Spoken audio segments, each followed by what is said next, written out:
I consider myself a pretty honest person. I'm a bad liar, so I don't do it very often. But I was in Russia last year for a semester, and sometimes when you're living in a different culture, especially, you just have to weigh your desire to be true to yourself and not disguise parts of your nature um, against your desire not to have long conversations with people. And my desire not to have long conversations with people is always the one that wins 100% of the time. So, this is, in no particular order, a list of the lies that I told to Russians so that they would stop talking to me.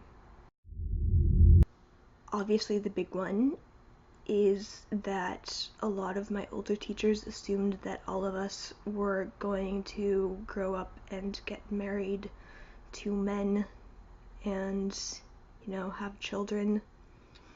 I'm planning to have a passionate but asexual love affair with some kind of interesting woman, and write some inspired poetry about it, and then throw myself off a bridge when I turn 30.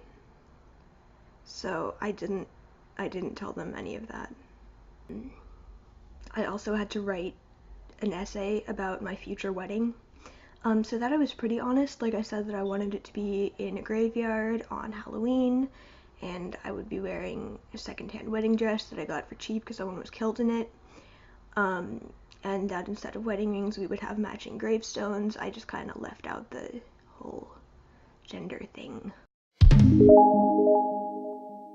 My sister and I actually planned a strategy for this before I left. So we prepared a whole fake boyfriend for me. His name is Brody John Stancliffe III, and my artistic sister rendered an image of him, and it's just Chris Evans, but with a really obviously photoshopped mustache. And he's the only man I'll ever love. Other lies.